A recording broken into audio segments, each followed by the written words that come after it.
Bonjour à tous. Merci de votre présence ce soir. L'objectif de la conférence est de vous présenter le dispositif Surfrider Art Campus et la résidence qu'on a proposée pour la première fois cette année. Mis en place avec Olga, qui s'élève ici présente. Et ensuite, elle présentera aussi sa démarche artistique et ses réalisations antérieures. Rapidement, je vais vous présenter un peu la mission de l'association, pour ceux qui ne connaîtraient pas.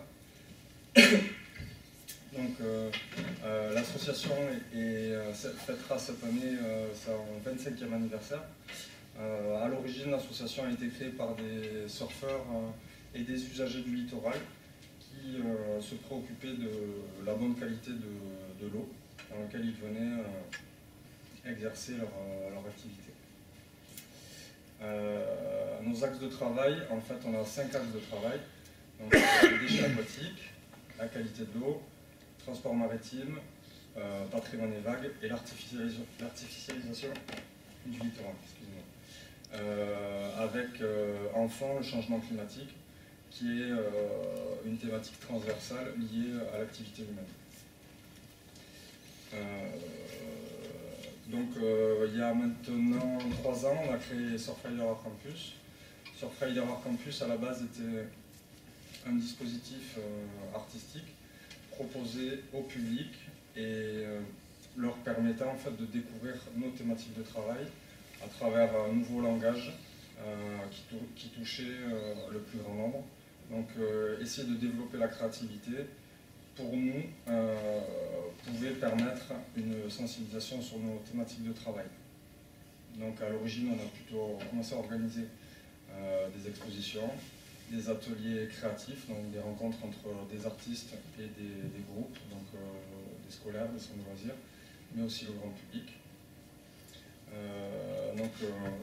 Pour vous recontextualiser l'année 2015, vous en avez certainement entendu parler.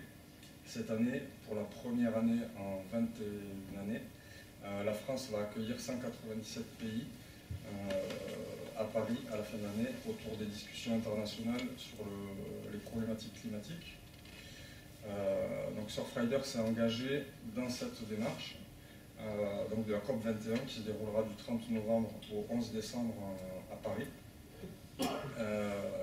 Surfrider Fondation Europe a créé avec d'autres acteurs un regroupement qui s'appelle la plateforme Océan Climat pour créer un plaidoyer en faveur des océans. Donc depuis 21 ans qu'on peut assister à ces discussions autour du changement climatique, l'océan en fait est vraiment le parent pauvre de ces discussions-là. Avec ces acteurs qui sont l'UNESCO, les expéditions Tara, l'Institut océanographique de Monaco, l'IDRI, qui est un centre de recherche sur le développement durable. Nous avons créé cette plateforme et on a l'habitude de dire en plaisantant, c'est l'arbre qui cache l'océan. Parce que depuis 20 ans, on parle surtout de la problématique de la forêt, à travers le poumon de la Terre, l'Amazonie, etc., l'absorption du CO2. Sauf que l'océan aussi a son rôle là-dessus, d'ailleurs qui n'est plus à prouver.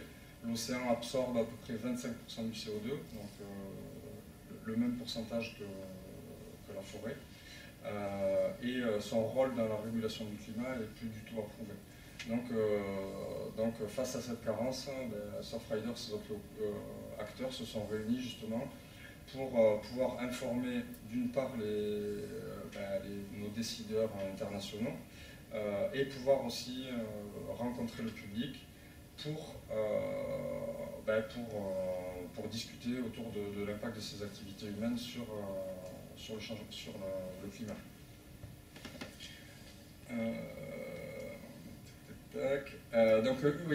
Une des missions qu'on a pour l'organisation de la COP21, c'est justement valoriser les contributions citoyennes.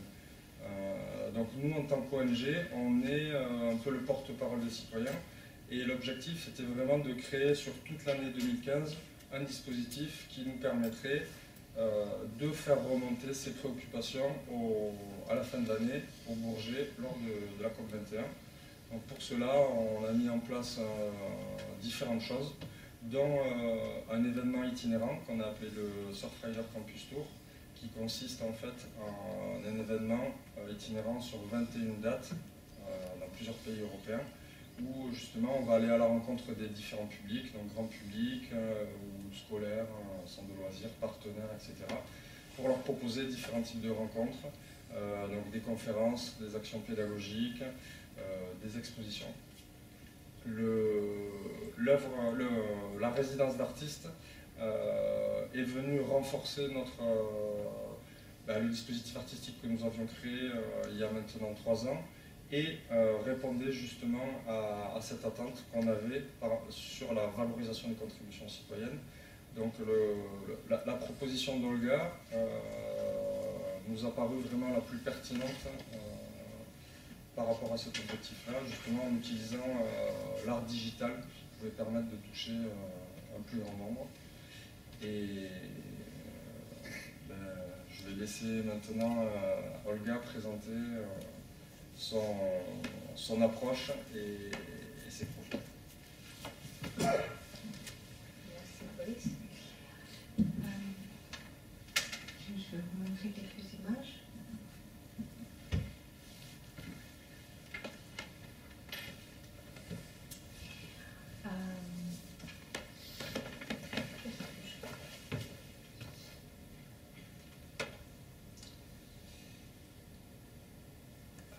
Oui, il faut que je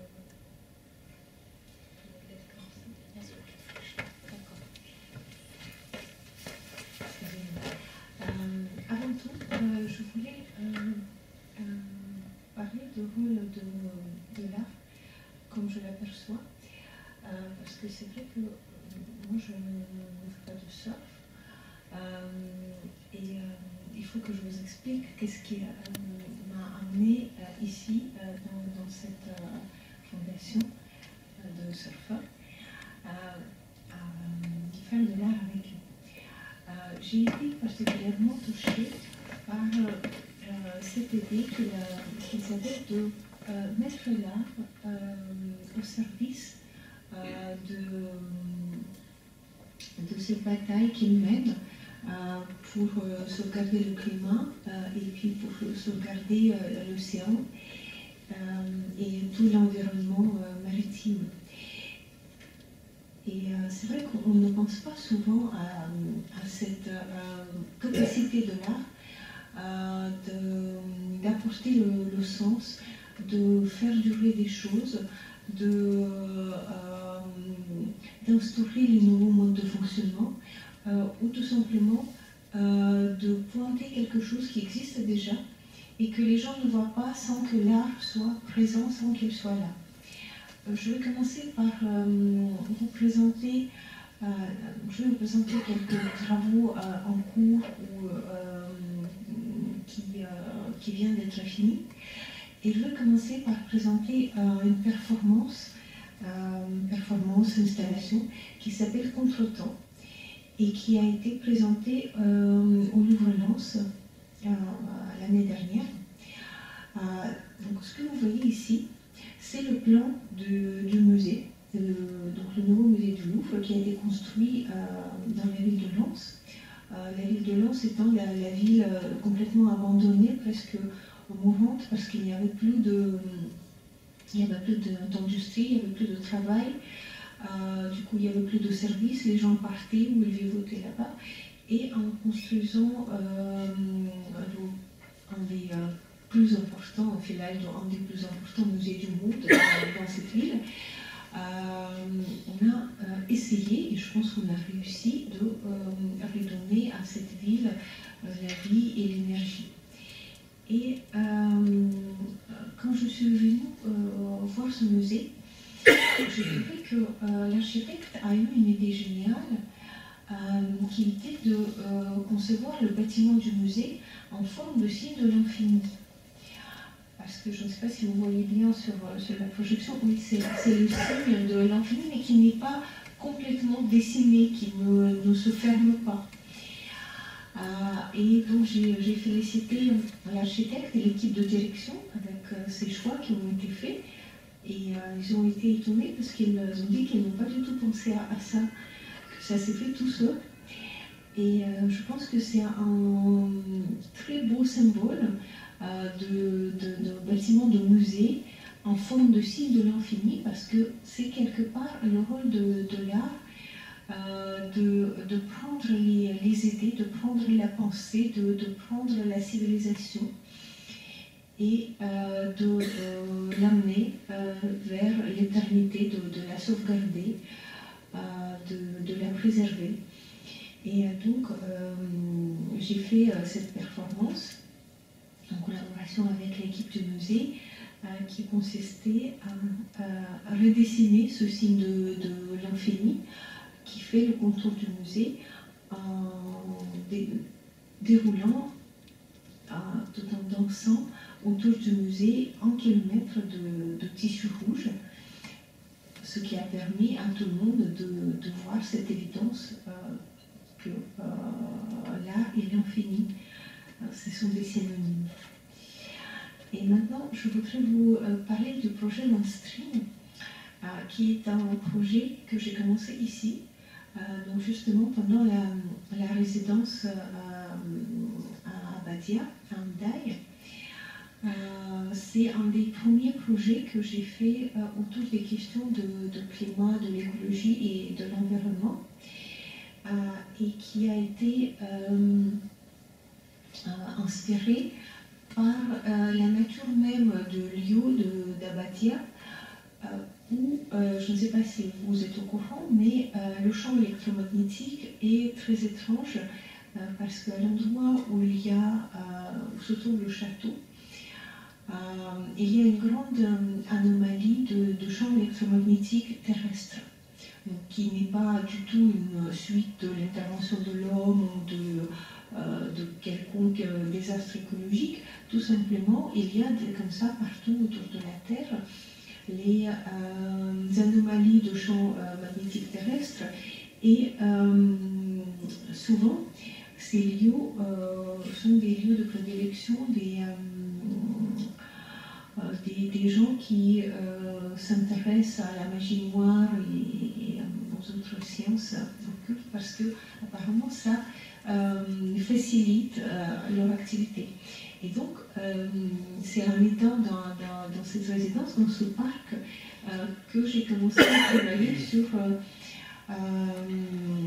la présence et la différence et les variations du champ électromagnétique, parce que le lieu était exemplaire pour ça. Et très vite, je me suis aperçue que nous vivions à part, donc dans ce domaine complètement paradisiaque, cette anomalie naturelle de champ magnétique terrestre. À part ça, nous vivons en fait dans une grande pollution électromagnétique partout pratiquement où on se trouve. Là, ici, par exemple, nous avons au moins, à mon avis, 50 téléphones portables qui sont en train d'émettre et de recevoir en permanence les signaux.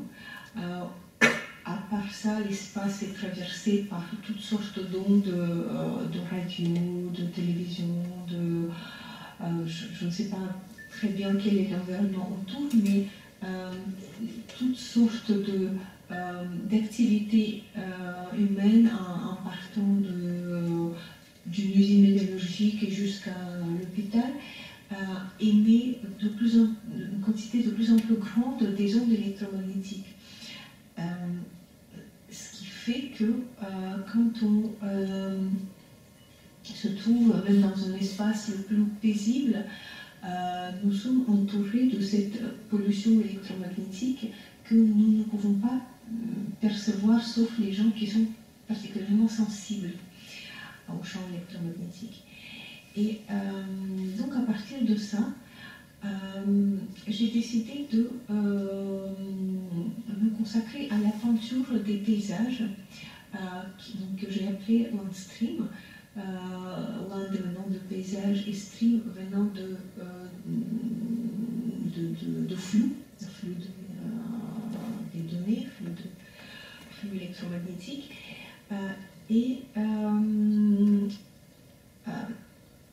Le but de ce projet, en fait, était de matérialiser cette présence des ondes électromagnétiques et les rendre évidentes.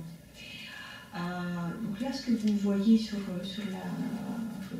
ces photos, ce n'est pas le domaine d'Abadia, c'est notre dernière expérience qui a eu lieu il y a 2 ans, parce que ce projet, en fait, commencé il y a 10 ans à Abadia, il est toujours en cours, il est toujours d'actualité.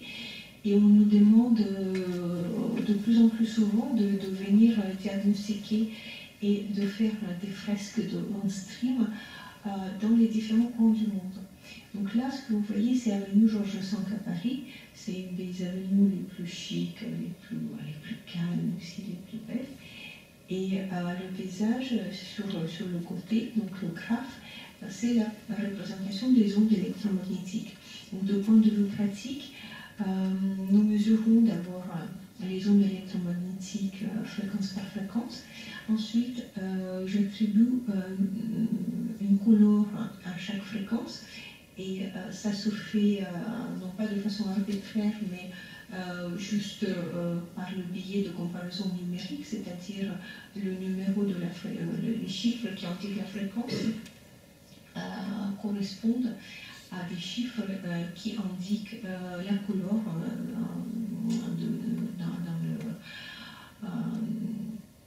dans les outils digitaux numériques.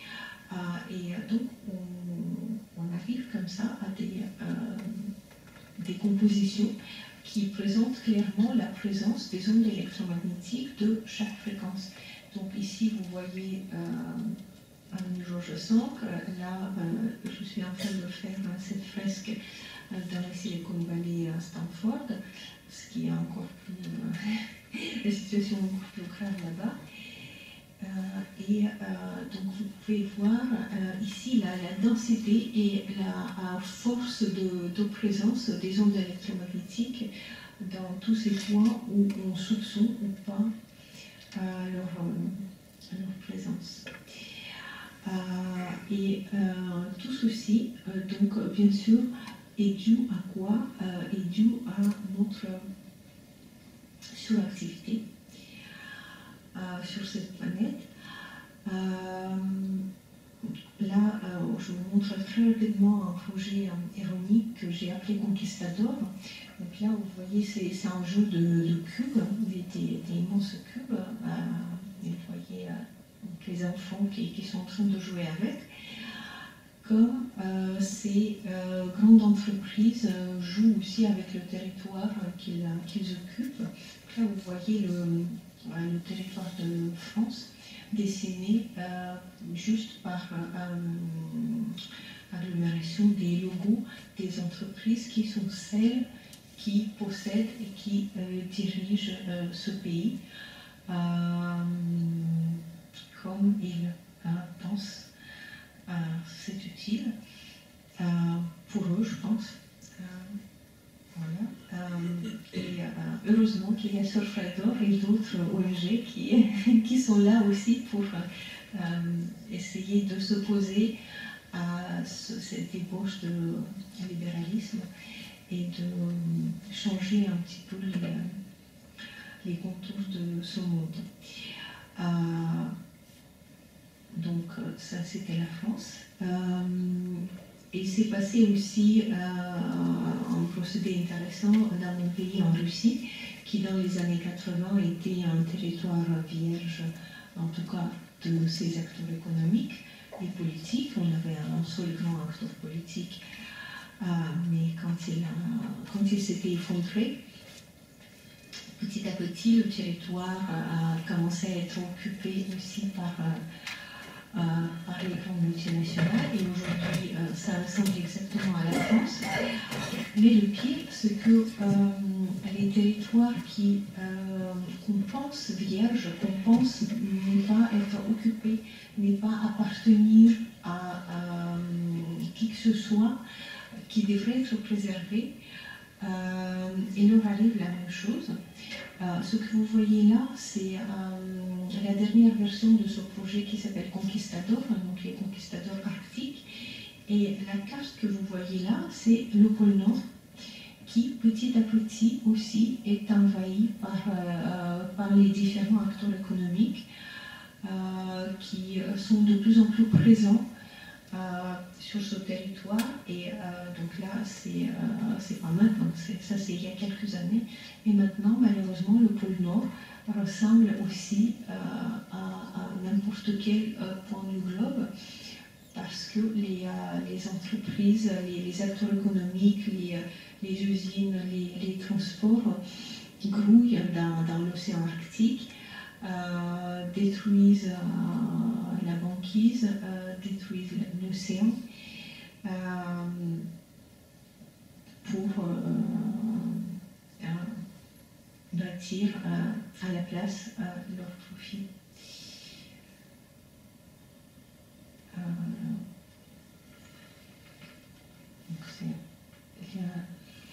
Il y a eu plusieurs projets que nous avons faits au pôle Nord.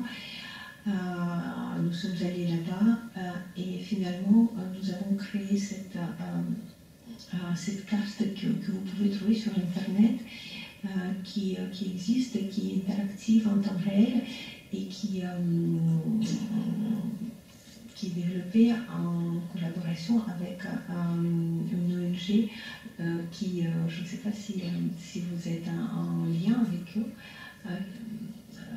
sur Freidor, qui s'appelle Barents Observer, qui en fait se charge de surveiller particulièrement la région de la mer de Barents et donc de cette région d'océan Arctique qui est très attirante aujourd'hui pour différentes entreprises, parce qu'avec le réchauffement climatique, c'est à cet endroit-là que la mer a arrêté de geler, l'océan Arctique a arrêté de geler, ce qui permet de passer les bateaux de Norvège jusqu'au Japon par la voie nordique sans utiliser les brises-glaces. Donc c'est devenu moins cher, donc plus intéressant, de passer par la voie du Nord plutôt que contourner l'Asie ou voire l'Afrique.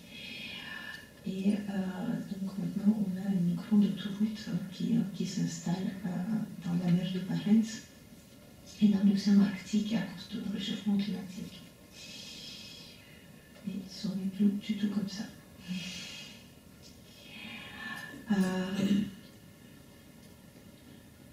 Le projet Custom Made pose la question globale de légitimité de toute cette activité et cette suractivité que nous développons sur la planète. Pourquoi ? Pour augmenter tout simplement notre confort. Quand nous voyons toutes ces activités qui sont menées dans chaque point de la planète, nous nous rendons compte que 80%, voire 90% des activités ne sont pas les activités qui sont menées pour subvenir à un besoin vital quelconque, mais tout simplement pour augmenter notre confort, pour produire une nouvelle paire de baskets qu'on va acheter parce qu'on a vu une publicité, tandis que la paire de baskets qu'on a sur les pieds est encore tout à fait bonne, mais non, on achète une nouvelle pour avoir plus de confort. Je ne m'engouffre pas dans cette histoire de la mode, mais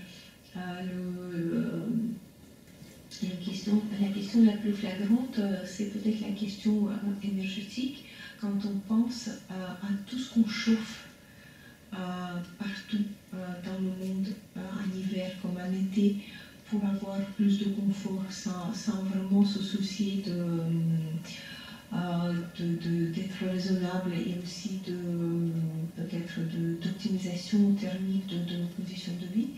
Et tout ce qu'on refroidit en été ou tout simplement dans les pays chauds, quand on pense à des pistes de ski à Dubaï ou à des centres commerciaux où on construit complètement les villes entières des copies des villes entières au Koweït sous une cloche de verre rudement climatisée. Tout ce gaspillage auquel on se donne en oubliant les façons de vivre traditionnelles, on se demande, je me demande si il n'y aurait pas un moyen d'arrêter ça et de se tourner enfin vers un fonctionnement raisonnable. Donc la pièce qui s'appelle Castelmed est une pièce qui parle de ces questions à travers l'utilisation des nanotechnologies pour création d'une installation lumineuse. Ce qu'on a fait, c'est qu'on a travaillé avec un laboratoire de recherche qui est normalement au service des entreprises d'armement, c'est un laboratoire russe. Et donc nous aimons encore beaucoup les armes dans ce pays. Et nous avons utilisé un dispositif de nanotechnologie qui permet de transformer la lumière blanche en lumière particulière verte que vous voyez ici, qui est une lumière qui permet aux sous-marins de communiquer entre elles quand ils sont à grande distance l'un de l'autre et sans émettre justement les ondes électromagnétiques dont on a parlé tout à l'heure. Parce que les sous-marins, en fait, quand ils sont sous l'eau, quand ils sont cachés, on ne les voit pas, mais quand même les gens qui surveillent l'espace maritime, souvent ils savent où sont les sous-marins parce qu'ils surveillent les ondes que les sous-marins, même invisibles, émettent.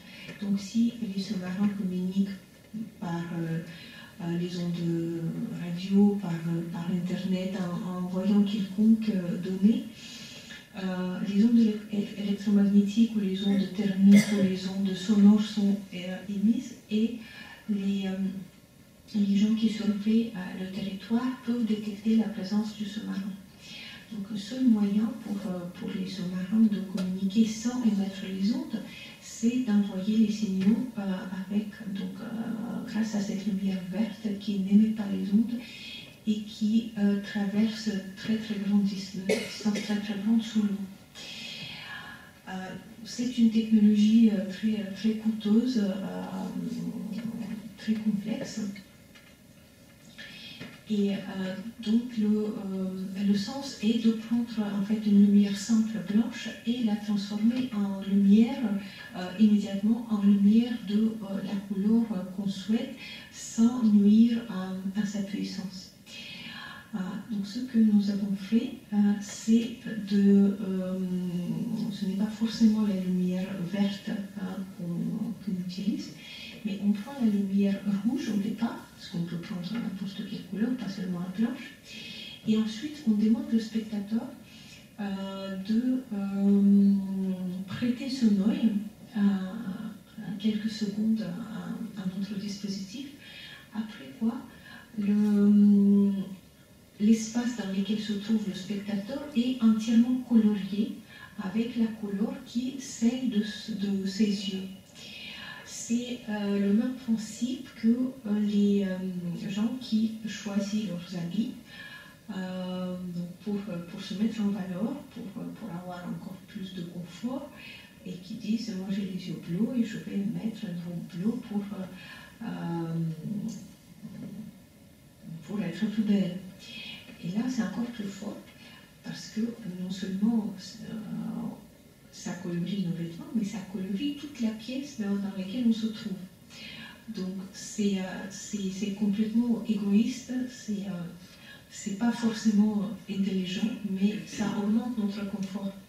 Et on met au service de cette petite action égoïste, on met donc une énorme recherche et une technologie très coûteuse, comme ce qu'on fait souvent à notre environnement,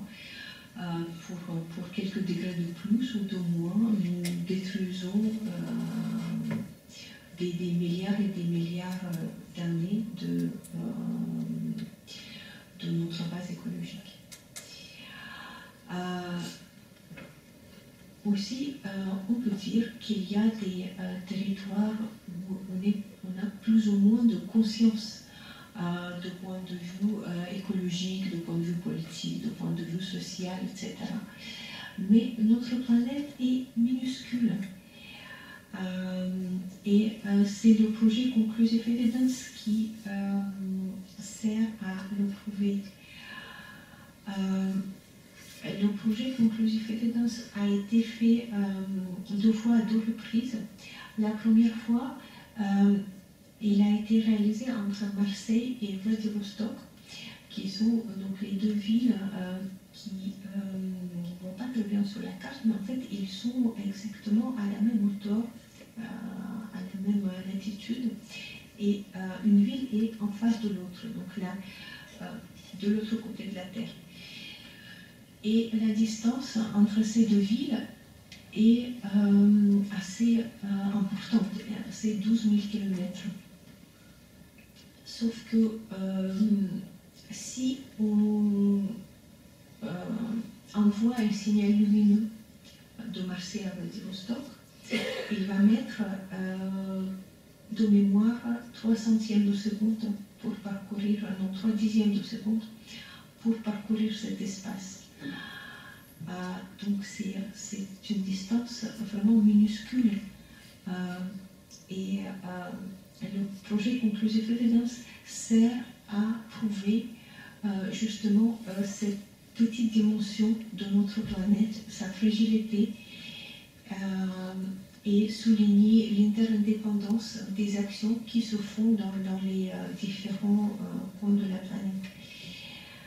Et la deuxième fois, comme vous voyez sur cette carte, ça a été fait sur une distance beaucoup plus petite physiquement, mais grande du point de vue sémantique, parce que l'exposition que vous voyez là, elle avait été présentée dans le centre d'art contemporain de Pinchuk, qui se trouve à Kiev, à quelques dizaines de kilomètres de Tchernobyl. Et la deuxième présentation identique a été présentée au Centre Pompidou-Metz à l'exposition d'ouverture, parce que le Centre Pompidou-Metz a ouvert le jour de catastrophe de Tchernobyl, 25 ans plus tard, mais personne n'en a parlé. On n'a parlé que du centre, de l'ouverture du Centre Pompidou-Metz. Et les 2 points se trouvent à peu près à 2000 km l'un de l'autre, donc vraiment très très proches. Les 2 points sont en Europe. Et je pense que ce qui s'est passé à Tchernobyl, ça se ressent encore maintenant à Metz. Physiquement, les particules radioactives sont présentes dans les murs du centre Pompidou-Metz et sont incrustées. Mais on n'y pense pas parce qu'on pense que c'est loin, c'est en Europe de l'Est, c'est derrière le rideau de fer et le mur de Berlin, même s'il n'existe pas, mais ça paraît loin. Et on réunit les conséquences de ces catastrophes écologiques en pensant qu'en étant à quelques dizaines ou milliers de kilomètres, on peut s'en protéger.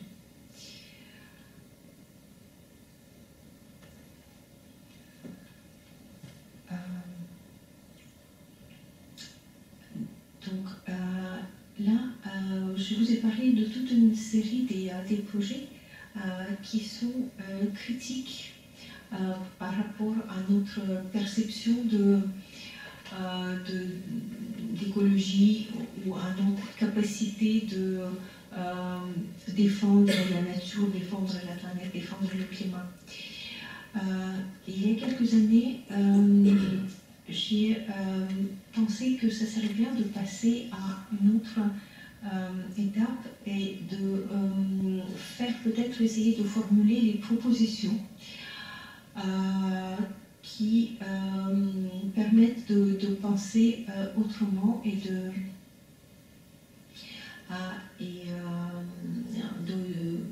repenser en fonction de ça aussi notre mode de vie et notre mode de consommation.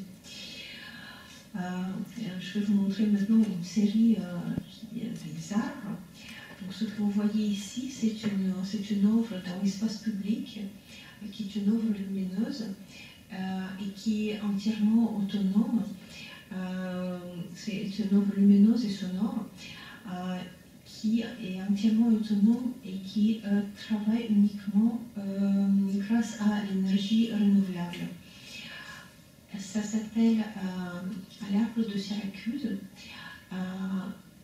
L'arbre de Syracuse, en fait, c'est un graphique qui représente une fonction mathématique qui est très symbolique si on analyse cette fonction du point de vue écologie et protection de l'environnement. C'est une fonction qui, en partant de n'importe quel chiffre, elle est vraiment choisie, en faisant le même suite mathématique, ça nous amène toujours au chiffre 1. On arrive toujours au nombre de 1 en faisant toute une série de simples actions mathématiques qu'on parte de 1, de 2, de 3, de 5 ou de 10 700 469 quelque chose. Donc ça s'appelle celui de Syracuse parce que ça a été présenté pour la première fois à l'université de Syracuse aux États-Unis et personne n'a su encore expliquer cette suite. Personne n'a su présenter une formule qui explique comment ça marche, mais ça marche à tous les coups. Et c'est très intéressant et très symbolique parce que le chiffre 1, le nombre de 1, dans la plupart des cultures, c'est le symbole de quelque chose de entier, de protégé, qu'on ne peut pas diviser, qu'on ne peut pas détruire, qui garde son équilibre. Et donc cette œuvre qui est installée dans un collège dans le Pays de la Loire et qui sert en fait de sonnerie à un collège au moment où l'activité change. Cet arbre, ce graphique s'allume, il vibre et le son de sonnerie est généré aussi en fonction de l'intensité de la lumière. Et cette œuvre qui est entièrement écologique et ne consomme pas d'énergie amène aussi les enfants à réfléchir à d'autres moyens de consommation et à d'autres organisations de vie que celles auxquelles on a été habitué au XXe siècle.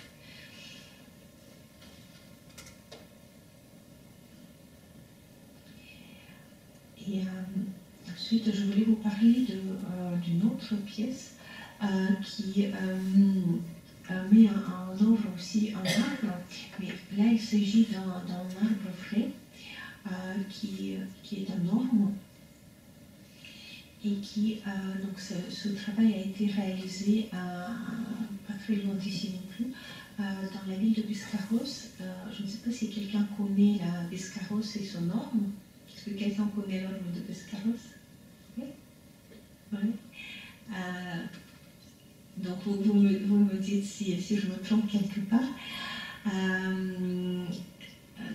Depuis un millier d'années, hein, c'est ça, il y avait une très très grande orme sur la place centrale de la Biscarrosse qui n'était pas seulement une orme, un très bel arbre auquel tenaient beaucoup les habitants de Biscarrosse parce qu'ils venaient tous le soir se reposer dans l'ombre de cet arbre et boire un verre au café de l'orme qui était juste en bas, juste derrière cet arbre.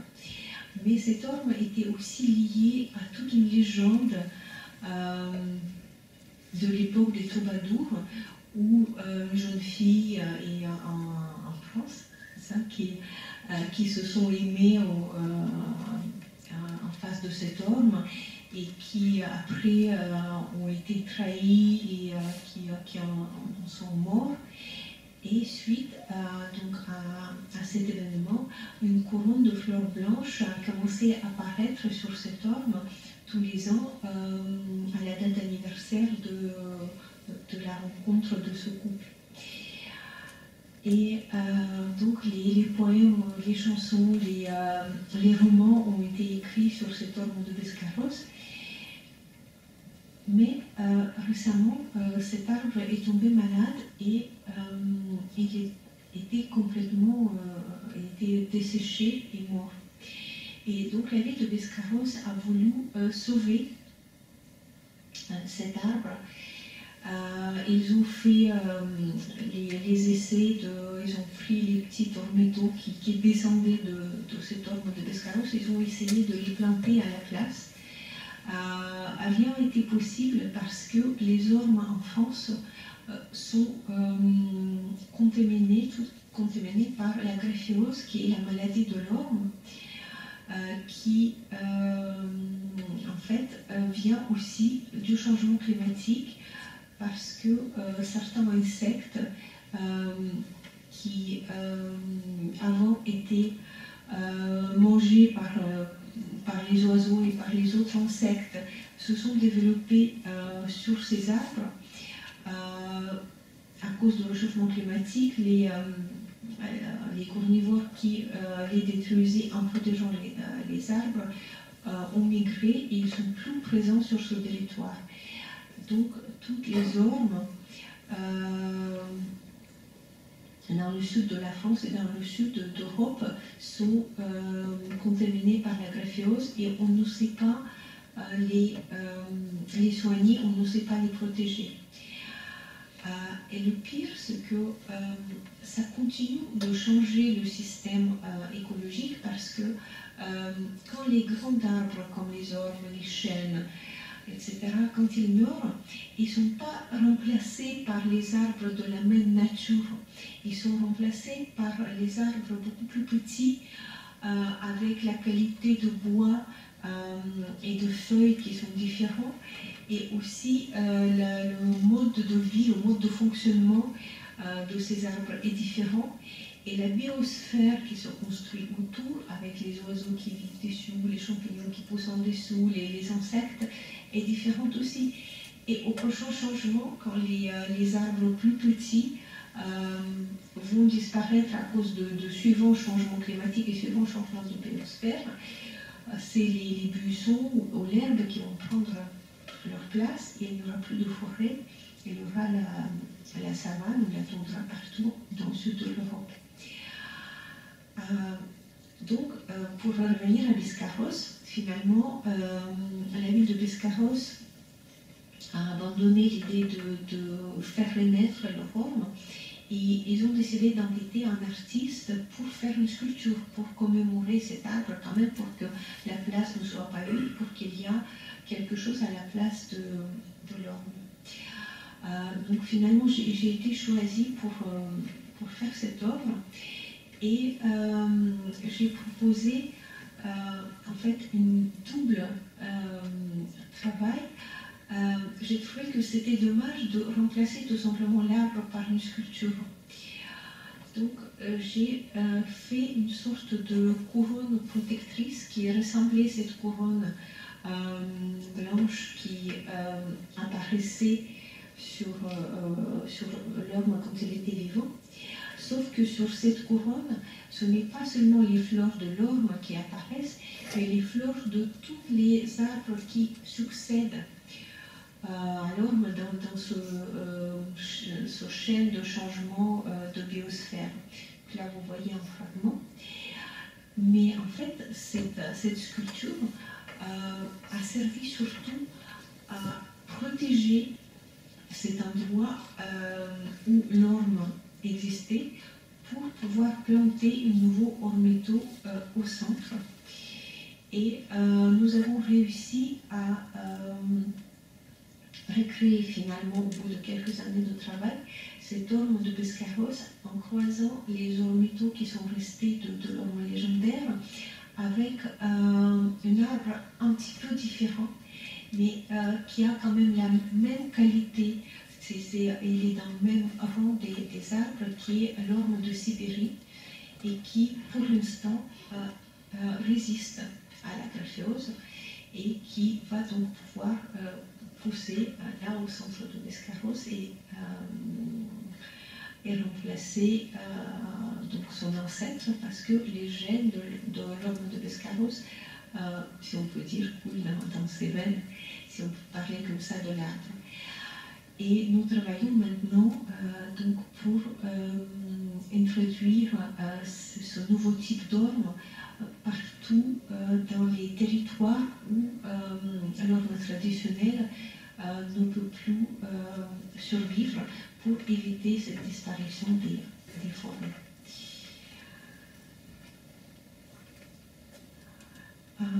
Et maintenant, on va arriver sur le projet que nous commençons ici avec Surfrider.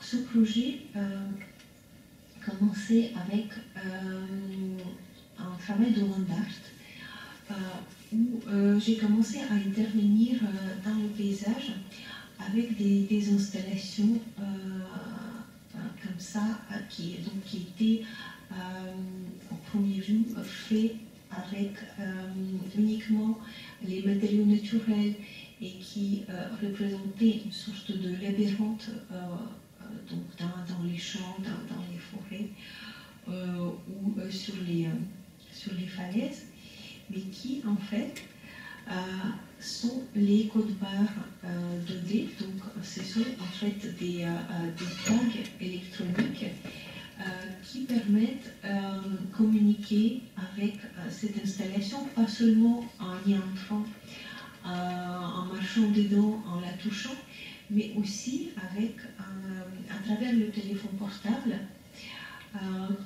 qui permet de scanner ce code électronique et d'accéder aux informations qui sont cachées derrière.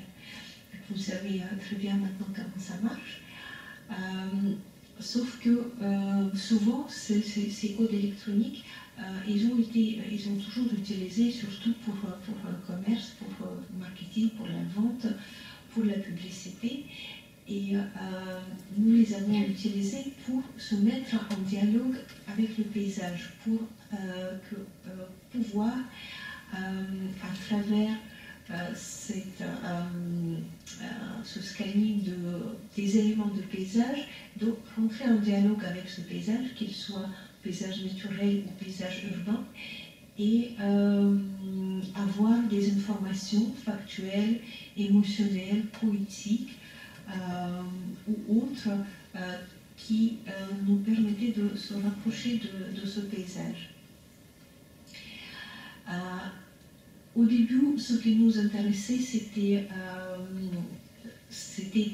déjà créer ces installations de land art et d'établir ce lien entre le paysage réel et le monde virtuel. Et petit à petit, ce qui se passait dans le monde virtuel par rapport à ce paysage nous intéressait de plus en plus. Et à partir depuis 2 ans, je réfléchis sur un nouveau concept qui s'appelle Datascape, qui est une sorte de, en fait, quelque part dans la continuation directe de OnStream. C'est aussi une nouvelle sorte de paysage qui permet de voir les données qui sont déjà dans le paysage, qui sont présentes, qui sont chiffrées, mais qui ne sont pas évidentes sans cette interface électronique qu'on met à disposition du spectateur. Aujourd'hui, nous avons plusieurs datascapes en développement. Nous avons commencé par travailler sur celui de Paris. Comme vous avez vu, on a beaucoup travaillé sur les paysages urbains. Et nous avons aussi en cours un datascape qui descend de ces crossroads dans les parcs géologiques que nous préparons en Islande.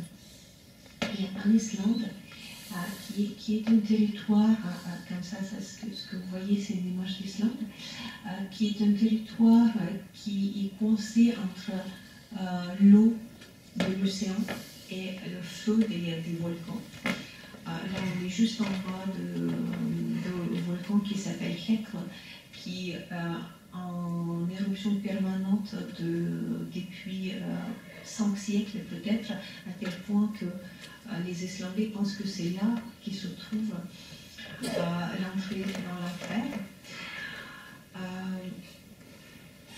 Donc nous avons commencé par travailler sur les questions géologiques, sur les questions de géothermie, sur les questions de sismologie, mais l'océan était présent et j'ai senti que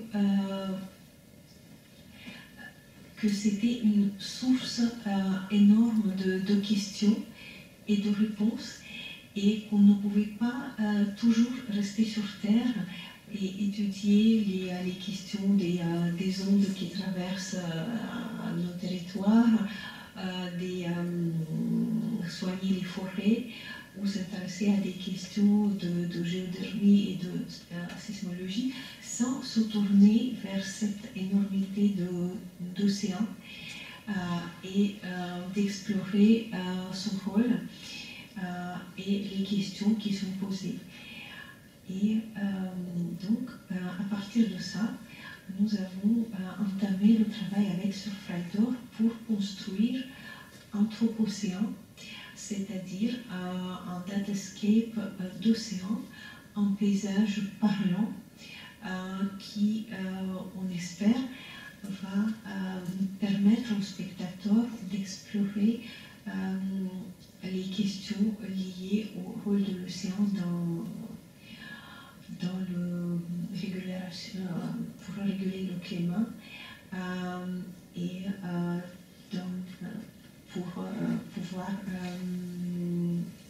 établir un équilibre écologique sur la planète. Donc, comme vous voyez, il y a différents types de données qui entrent dans le jeu, dans ce datascape. Et là, ce qu'on va faire, c'est que je vais vous parler des données et je vous invite aussi, parce que je vous ai parlé des projets réalisés, des projets en cours. Là, je vous parle du projet qui est au début, qui est tout au début.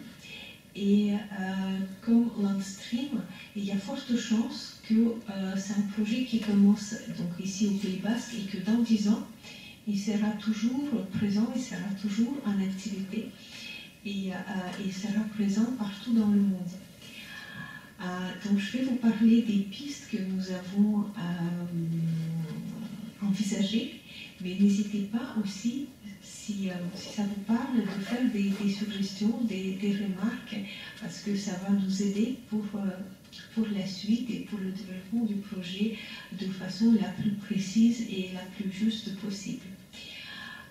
Donc ce que nous avons prévu, c'est de faire apparaître sur le paysage de l'océan les différentes données cruciales que nous connaissons déjà sur le réchauffement climatique, sur la présence de CO2 dans l'atmosphère, sur l'exploitation de l'océan, sur la fonte de glace, sur les changements dans la flore et de la faune de l'océan, etc.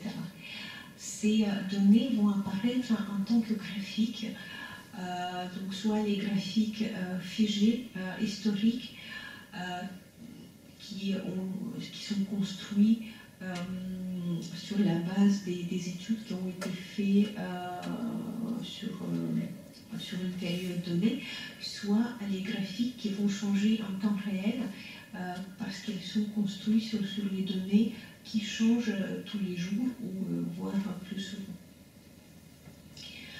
Ensuite, il va y avoir les liens vers les ressources les plus pertinentes qu'on trouve sur la toile, sur le web, par rapport à ces questions.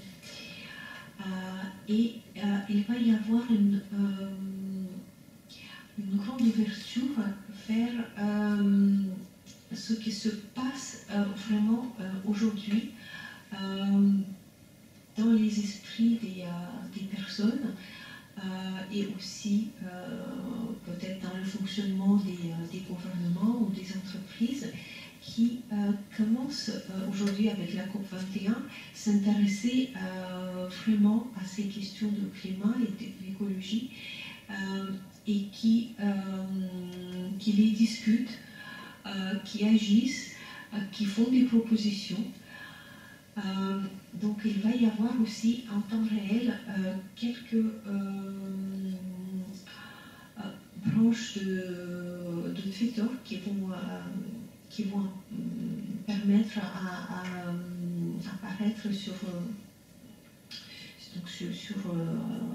au sein de ce Anthropocéan les messages envoyés par les personnes en temps réel, donc les tweets. Il va y avoir certains chiffres clés qui vont apparaître en clair sur le site et il va y avoir aussi les liens vers les Google Trends, c'est-à-dire les nouvelles et les recherches que font les gens sur les moteurs de recherche par rapport aux questions du climat et de l'environnement. Voilà, pour l'instant, je ne vais rien vous montrer. Tout ça, c'est à l'étude, en forme donc, des graphiques qui sont en train d'être construits, les tableaux qui sont rédigés par les scientifiques, les textes qui sont écrits. Et j'espère que d'ici quelques semaines, quelques mois, nous allons pouvoir confronter le public à cet univers expérimental. Voilà, merci de votre attention et si vous avez des questions, des propositions, des suggestions, n'hésitez pas.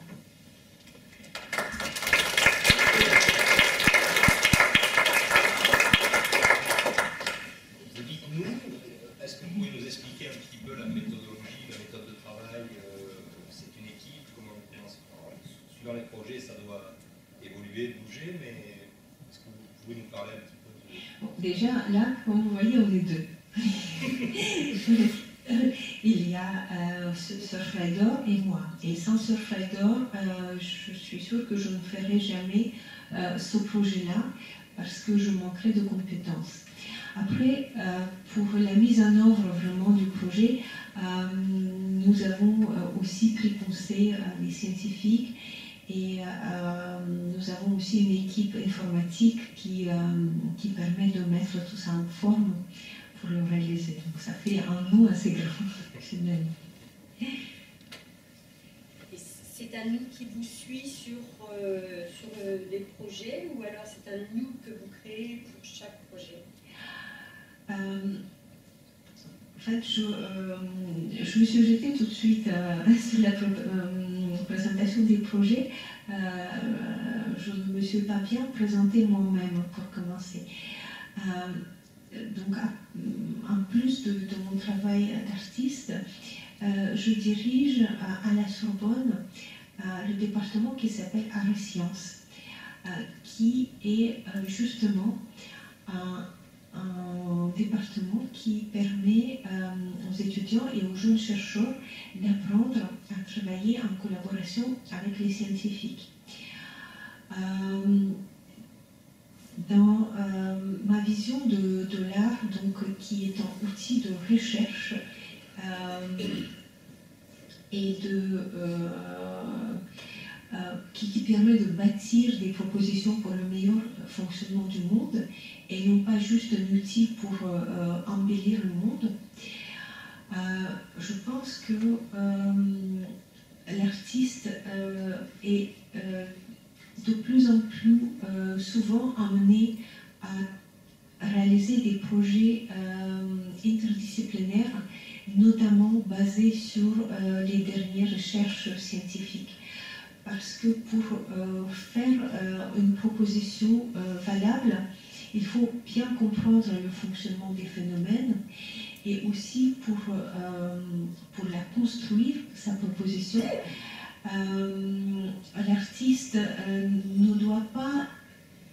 Je pense que ça ne suffit pas de dire juste « c'est comme ça que je vois les choses ». Il faut aussi construire les propositions en utilisant les méthodologies scientifiques que les artistes ne maîtrisent pas toujours. Donc utiliser la science, c'est pas non plus illustrer ces œuvres avec les images scientifiques, mais c'est plus pouvoir les baser sur les recherches scientifiques et utiliser la méthodologie scientifique. Et c'est vrai que je n'ai pas beaucoup parlé de la méthode de création de chaque projet, mais comme vous pouvez deviner, je ne sais pas faire les manipulations génétiques dans le domaine de la botanique moi-même.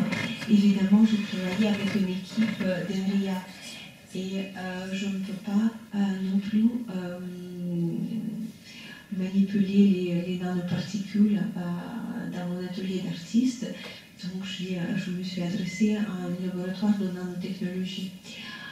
Ce qui fait que ce nous, il change en fonction des projets, en fonction des compétences qui sont requises pour tel ou tel projet. Sauf que les projets sont souvent grands, ils durent des années, et donc ce nous devient une sorte d'équipe permanente dédiée à chacune des branches de cette recherche. Excusez-moi, je sais que j'étais très longue, j'espère que c'était clair. Là, c'est bien.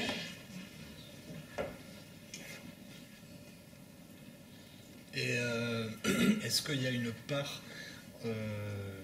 quand vous intervenez avec des scientifiques, avec des ingénieurs, des laboratoires, etc., quelle est la part d'intervention où, je veux dire, où vous leur indiquez vos souhaits, vos instructions, ce que vous souhaitez obtenir, ou est-ce que c'est plus sur le rapport de la collaboration où ils vont vous dire dans un domaine où vous souhaitez les faire intervenir, ils vont vous dire ça c'est faisable comme ça c'est...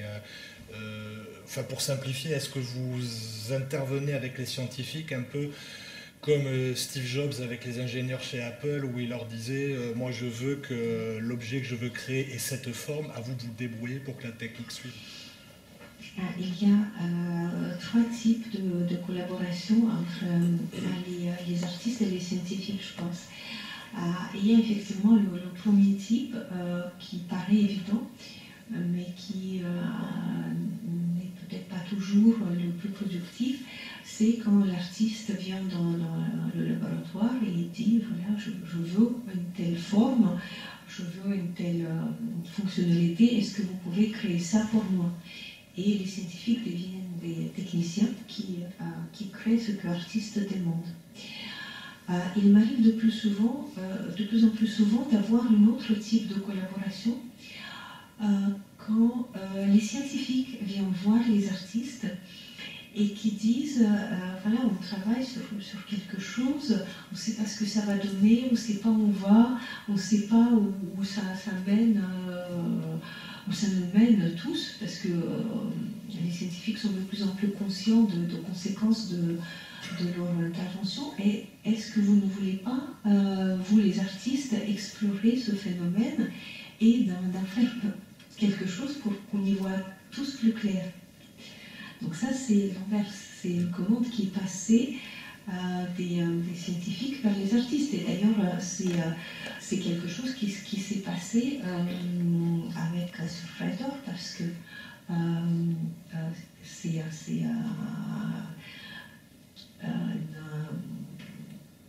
je ne sais pas comment dire, pas entreprise, une fondation. On a une fondation dans laquelle il y a beaucoup de scientifiques et qui mènent aussi des recherches, y compris scientifique dans le domaine dans lequel elle intervient. Et donc c'est Surfrider qui a fait appel aux artistes pour que les artistes viennent les épauler dans leur activité. Mais c'est encore peut-être même plus proche d'un troisième type de collaboration, parce que Surfrider n'a pas passé de commande aux artistes. C'était plus, voilà, une question, voilà un problème qui nous intéresse, qui nous tracasse, on sent qu'il y a quelque chose à faire, mais on ne sait pas trop quoi. Et en fait, le plus intéressant, c'est ça, c'est quand il y a un scientifique, ou un groupe de scientifiques et un artiste, ou un groupe d'artistes, qui se rencontrent sur une question qui les intéresse, des deux côtés, et qu'il y a un échange. Et là, ce n'est pas une commande, ce n'est pas quelqu'un qui dit à l'autre « fais-moi ça, s'il te plaît », parce que moi, je ne connais pas la technique, mais c'est chacun exprime son point de vue et en fonction de ses connaissances, ses compétences et ses méthodes, essaie de proposer une pas en avant, une solution. Et ensemble, on bâtit quelque chose dont souvent, au début, on ne connaît pas la forme du tout. Et à la fin, c'est ce procédé-là qui fait naître les œuvres les plus étonnantes, je pense. Je suis encore un peu longue. C'est très bien. Vous êtes chargé du département Arts et Sciences et les étudiants participent à l'élaboration, par exemple, de ce type de projet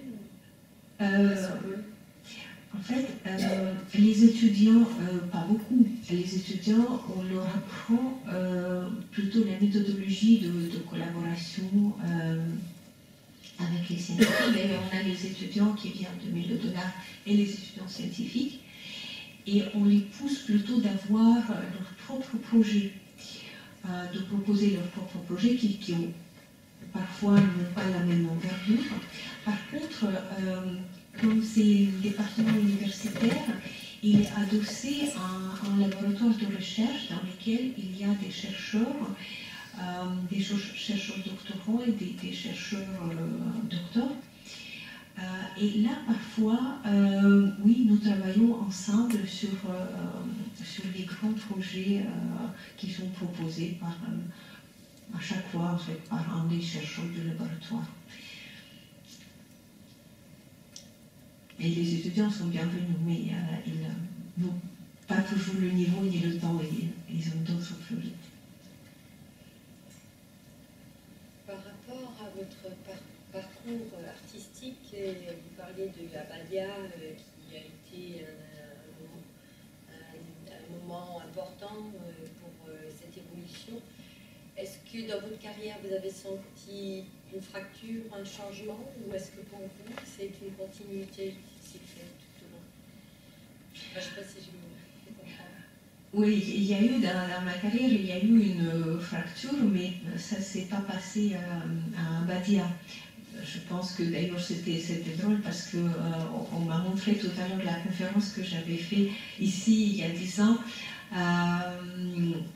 Au moment où j'étais à Abadia, et j'étais étonnée moi-même qu'est-ce que c'était cohérent par rapport à ce que j'avais prévu de dire aujourd'hui. Même s'il n'y a pas une seule citation, pas une seule œuvre qui était la même dans telle ou telle conférence. Non, il y a eu une rupture un peu plus tôt, parce que j'ai fait les études d'art très classiques à Saint-Pétersbourg, dans une école d'art qui n'est pas comme celle-là, qui doit avoir le même âge, je pense, sauf que celle de Saint-Pétersbourg, elle est restée au XVIIIe siècle. On apprend toujours comme si on était au XVIIIe siècle, on fait des dessins au crayon, sanguine, aquarelles, fresques, icônes, voilà, on apprend toutes les technologies picturales et sculpturales. Et on n'apprend pas du tout le monde contemporain, l'art contemporain, le concept, la confrontation avec la société, tout ça, ça n'existe pas.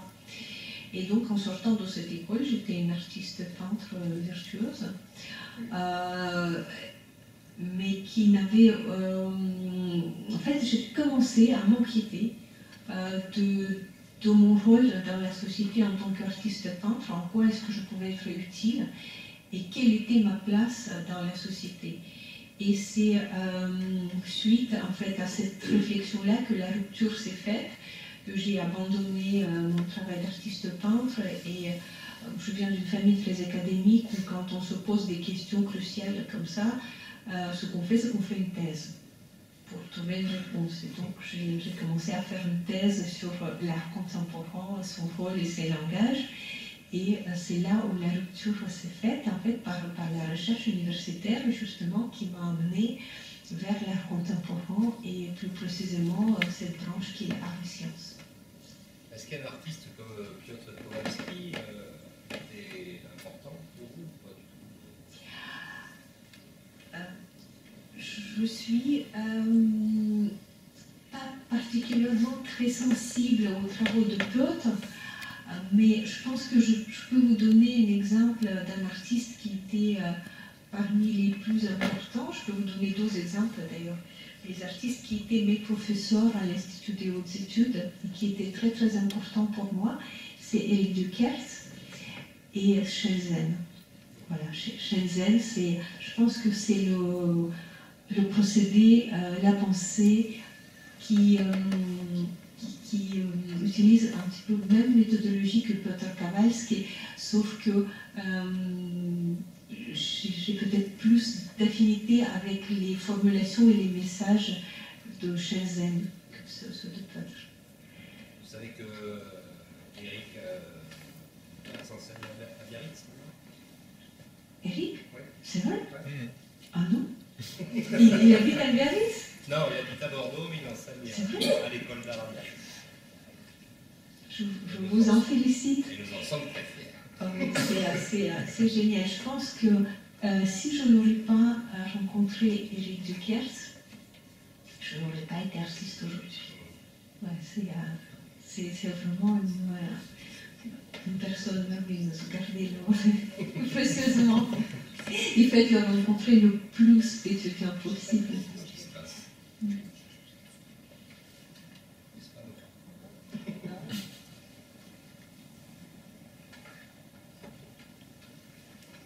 J'ai une question plutôt pratico-pratique par rapport à ces projets que vous avez présentés qui durent des fois 10 ans, qui durent très longtemps. Comment c'est financé ça? Pardon? Comment c'est financé? Comment ils sont financés? Parfois, ils ne sont pas financés du tout. Donc, en fait, à chaque fois, quand on veut que le projet avance, c'est une volonté commune de l'artiste et d'un commanditaire. Voilà. Sauf que je pense que parmi les projets que je vous ai montrés aujourd'hui, il n'y a pas un seul qui a eu un seul commanditaire. Les projets avancent étape par étape. Si on revient à ce projet-là, donc il a commencé par une collaboration avec le parc national de Sancy en Auvergne. Ça, c'est les images donc, de la première expérience qui a été réalisée là-bas. Ensuite, il y a eu le parc, c'est toute une réseau en fait, des parcs géologiques de l'UNESCO qui sont impliqués dans le projet. Chacun, en fait, chaque parc a voulu passer une commande, chaque parc a voulu s'impliquer sans que l'UNESCO ou quelqu'un d'autre leur dise faites-le. Donc là, c'est le parc Vendong en Vietnam, dans le nord de Vietnam. Là, c'est un projet dans l'espace urbain à Saint-Pétersbourg, c'est le Centre national d'art contemporain de Russie qui a soutenu cette expérience-là.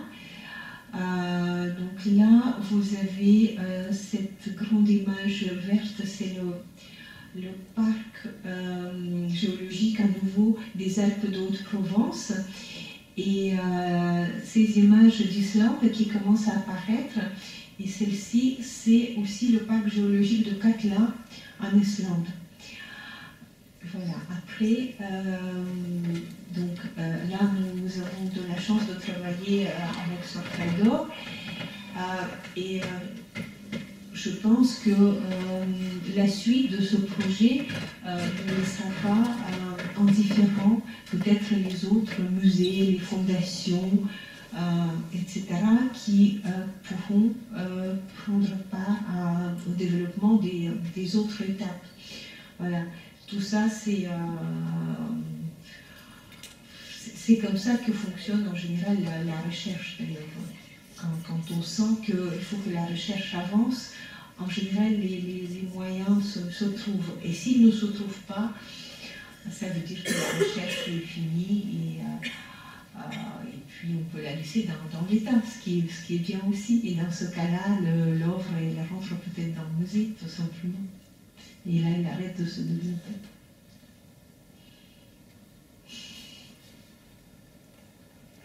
Quel est le point commun ou le point de convergence entre la démarche scientifique et la démarche artistique? À quel moment ils se rencontrent? Parce que la démarche scientifique, je la vois plutôt comme ayant pour objectif une production de connaissances, les métadonnées, les données, les data, et la démarche artistique, qui partirait d'une vision de l'artiste. Alors quelle est la part? À quel moment ils se rencontrent? Quel est le point commun de ces deux démarches?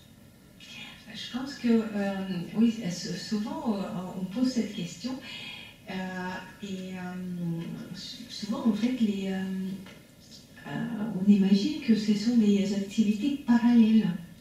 Et comme on sait, les deux parallèles, ils ne se rencontrent pas.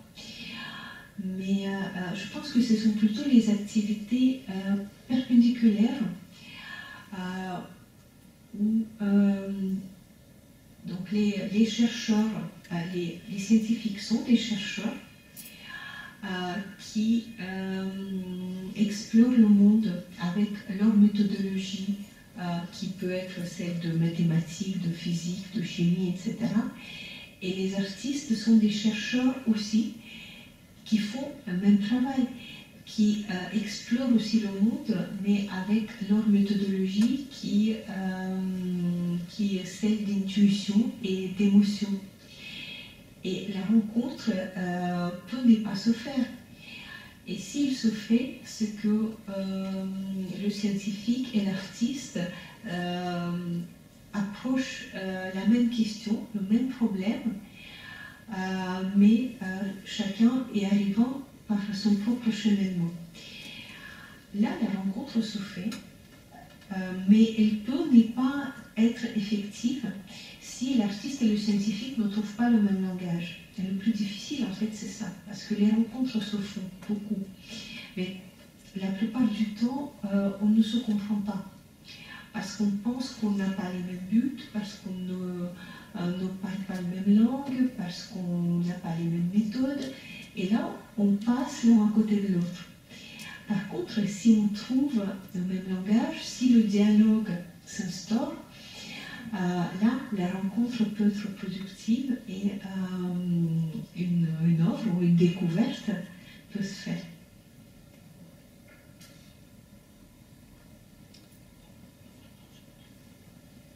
D'ailleurs, il y a plusieurs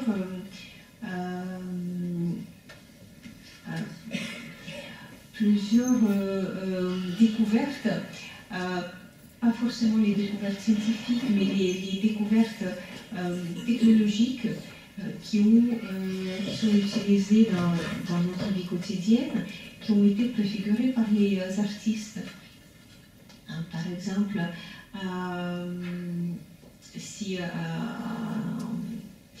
des exemples les plus classiques, c'est dans les années 70, dans le Kitchen à New York, on a mis en place une performance de danse à distance avec un danseur qui dansait à New York et l'autre danseur qui dansait à Los Angeles. Les images étaient retransmises sur le même écran en temps réel et dans cet espace virtuel, les deux danseurs dansaient ensemble, ils se touchaient, ils s'appuyaient l'un sur l'autre, et ils étaient à 1000 km l'un de l'autre. C'était dans les années 70. Et aujourd'hui, les médias utilisent exactement la même technologie depuis des années 90, d'ailleurs, en remplaçant une partie des images publicitaires pendant la retransmission des matchs sportifs. Voilà, c'est quelque chose que la société a mis 10 ans à s'approprier, à rendre utile.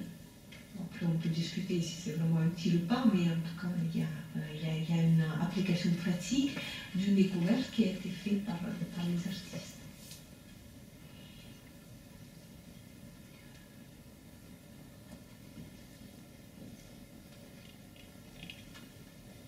Il n'y a pas d'autres questions? Il n'y a aucune suggestion? Bon, vous pouvez... Oui, moi j'ai une suggestion. Oui. Je vois que dans votre projet, les scientifiques et tous les citoyens, mais en particulier les scientifiques et les artistes sont convoqués. Et pourquoi ne pas faire appel aussi aux philosophes? Bien sûr, bien sûr. Parce que les questions qui sont soulevées, justement. Bien sûr, c'est ce qu'on fait, naturellement. Et là, justement, ils ne se sont pas encore joués en nous, mais on commence à y penser. Merci. Moi, j'aurais une question. Je ne sais pas si c'est une question d'ailleurs. Donc, l'utilisation de la technologie pour mieux en dénoncer la surconsommation. On est d'accord? En gros, c'est ça ou pas du tout? Parce que finalement, vous parlez de vision du monde à changer, peut-être des comportements à modifier, mais en réalité, vous utilisez la technologie qui, elle, nous mène quelque part à tout ça quand même. Enfin, je sais pas... Je vois les téléphones, les ondes, enfin, c'est une utilisation que vous faites, que vous reproduisez, et en même temps, c'est en fait utiliser quelque chose pour en dire autre chose. Ce n'est pas la technologie que je dénonce, c'est le comportement qui consiste en surconsommation, mais pas de technologie, en surconsommation de tout. Après, en ce qui concerne l'utilisation de technologie, je pense que c'est une question de principe. C'est vrai que dans tous mes projets, la technologie est très présente, sans être toujours très visible. Par exemple, dans Custom Made, le projet avec le changement de lumière par les nanotechnologies, il n'y a rien de visible, il y a juste la lumière qui change avec une grande technologie derrière. Mais, vous savez, je vous ai dit, je suis peintre à l'origine. Et j'ai pris une décision de ne pas me concentrer sur la peinture et de travailler plutôt avec les nouveaux médias. À l'époque, c'était la vidéo et l'infographie seulement. Je n'étais pas encore capable de faire des installations. Pour la raison suivante, parce que je voulais parler au plus grand nombre de personnes. Je ne voulais pas rester dans mon atelier ou dans ma galerie où il y a 30 visiteurs au milieu qui se présentent au vernissage en train de déchiffrer les messages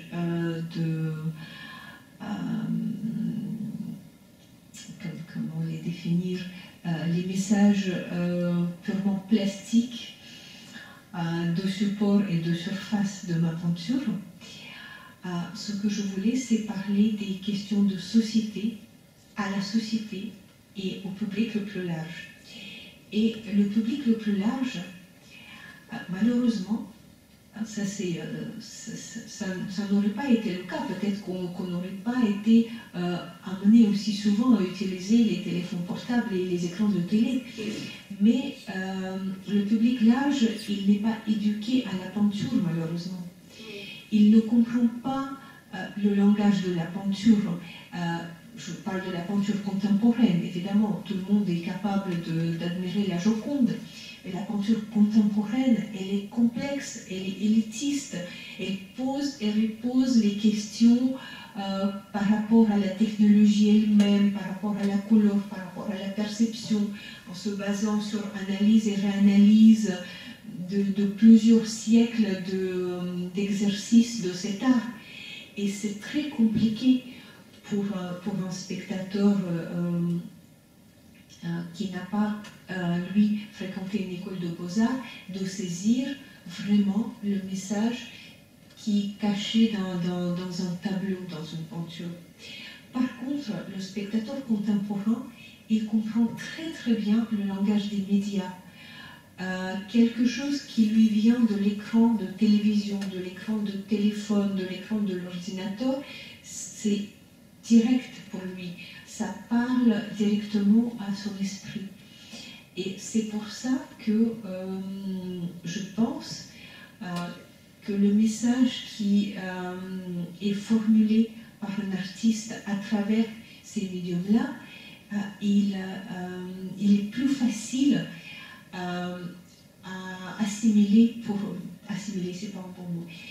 C'est meilleure voie pour l'artiste pour établir un dialogue, pour instaurer un dialogue avec son public, pour que le message soit reçu, pas forcément accepté, mais en tout cas reçu et qu'il provoque une réaction chez le spectateur. Voilà. C'est pour ça que je pense que l'utilisation de ces technologies est justifiée, et en ne les utilisant pas, on ne va pas contribuer au non-développement de ces technologies.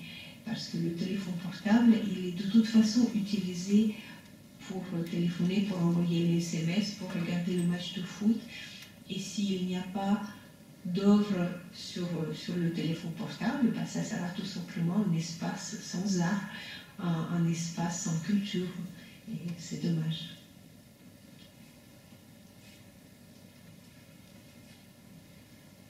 J'avais presque envie de demander, de dire, je ne sais pas si vous seriez d'accord, artiste engagé? Je pense. Je suis d'accord.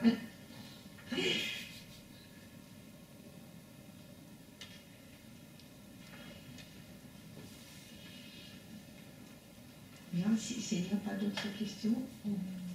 On va vous inviter à aller voir un petit coup à côté. Merci.